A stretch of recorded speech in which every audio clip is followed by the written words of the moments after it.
علامہ سید مجتبی حسن کاموپوری سن 1331 ہجری بمطابق سن 1913 عیسوی میں سرزمین کاموپور ضلع غازی پور پر پیدا ہوئے۔ آپ کے والد جناب محمد نذیر صاحب اپنے قبیلے کے معزز و مکرم انسان تھے۔ علامہ نے ابتدائی تعلیم مئو اور بنارس میں تجربہ کار اساتذہ کے زیر سایہ حاصل کی۔ اس کے بعد جامعہ نازمیہ اور پھر جامعہ سلطانیہ میں کسب فیض کیا۔ آپ سال بھر میں 2 امتحان دیتے تھے۔ الہ آباد اور لکھنؤ بورڈ سے عربی، فارسی اور اردو کی اسناد بھی حاصل کی۔ سن 1931 عیسوی میں جامعہ سلطانیہ سے صدر الافاضل کی سند دریافت کی۔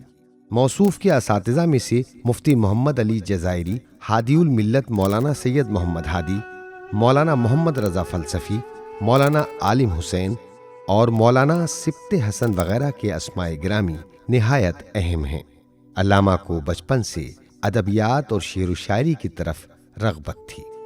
موصوف کی دلی آرزو تھی کہ الازہر یونیورسٹی مصر اور حوزہ علمیہ نجف اشرف میں بھی تعلیم حاصل کریں۔ یہی وجہ تھی کہ سن 1935 عیسوی میں مصر کی جانب عازم سفر ہوئے۔ اس سے پہلے الازہر نے کسی بھی ہندوستانی طالب علم کو ایڈمیشن نہیں دیا تھا۔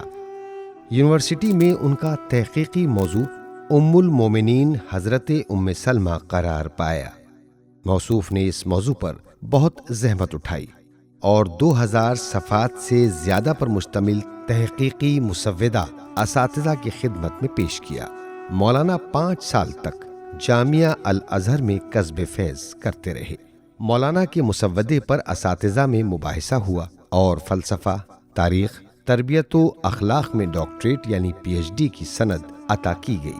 سند حاصل کرنے کے بعد نجف و کربلا ہوتے ہوئے لکھنؤ واپس آ گئے۔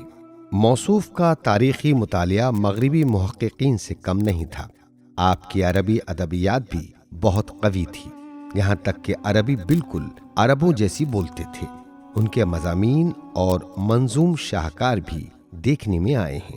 علامہ کاموپوری نے جوان نسل کو جدید علوم سے آشنا کیا اور قدیم و جدید فکر کے امتزاج میں قدم اٹھایا۔ موصوف مدارس میں قدیمی طرز پر تدریس کرنے کے قائل نہیں تھے۔ اسی طرح شیعہ سنی پیچیدگیوں کو بھی پسند نہیں فرماتے تھے۔ آپ نے مدرسہ دینی پٹنہ بہار، مدرسۃ الواعظین، مدرسہ نازمیہ، لکھنؤ یونیورسٹی اور علی گڑھ مسلم یونیورسٹی میں تدریس کے فرائض انجام دیے اور ہزاروں شاگردوں کی تربیت کی۔ مسلم یونیورسٹی میں پروفیسر کے عنوان سے پہچانا جاتا تھا۔ موصوف ہمیشہ مذہب حق کی دعوت دیتے تھے۔ ان کی دعوت کا یہ اثر ہوا کہ محمد عبدہ نے نہج البلاغہ کی نشر و اشاعت میں زندہ دلی کا ثبوت دیا۔ مولانا نے چاہا کہ صحیفہ سجادیہ کا مطالعہ کرایا جائے، تو آپ نے مسابقہ رکھا جس میں بڑے بڑے متفکرین نے صحیفہ سجادیہ کے متعلق مضامین قلم بند کیے۔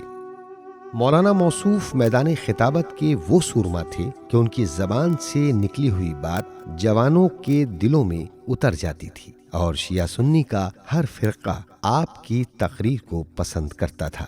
مولانا رفاعی امور کی صف اول میں دکھائی دیتے تھے، مثلا جامعہ نازمیہ کی ہیئت علمی میں رکن، شیعہ کانفرنس کے رکن، تعلیم اسلامی ہند کے رکن، اسی طرح مدرسہ عالیہ رامپور کی ہیئت علمی کے رکن، کانگریس مشرقی ہند، مجلہ الوائس، مجلہ سرفراز اور مجلہ الرضوان کے رکن تھے۔ ان کے علاوہ دیگر اہم اداروں میں بھی اہم رکن کی حیثیت سے پہچانے جاتے تھے۔ آپ 23 سال تک علی گڑھ مسلم یونیورسٹی میں شعبہ دینیات کے مدیر رہے۔ مطالعے کا بہت زیادہ شوق تھا، اسی لیے کتب خانہ بھی بنایا۔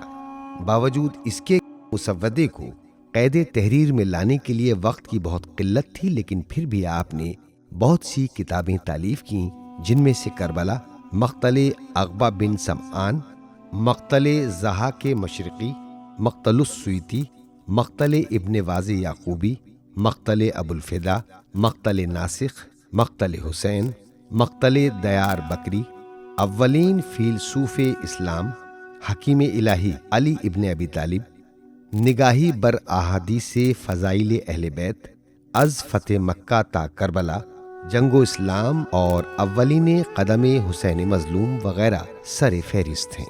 مولانا موصوف کو اللہ سبحانہ و تعالیٰ نے 6 رحمتوں اور 6 نعمتوں سے نوازا۔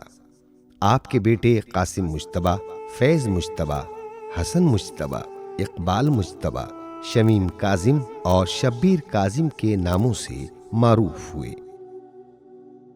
آخر کار یہ عالم و دانشور دینی خدمات انجام دینے کے بعد 27 جمادی الثانی سن 1394 ہجری بمطابق 5 جولائی سن 1974 عیسوی کو شہر علی گڑھ میں رحلت فرما گئے اور نماز جنازہ کے بعد سپرد خاک کر دیے گئے۔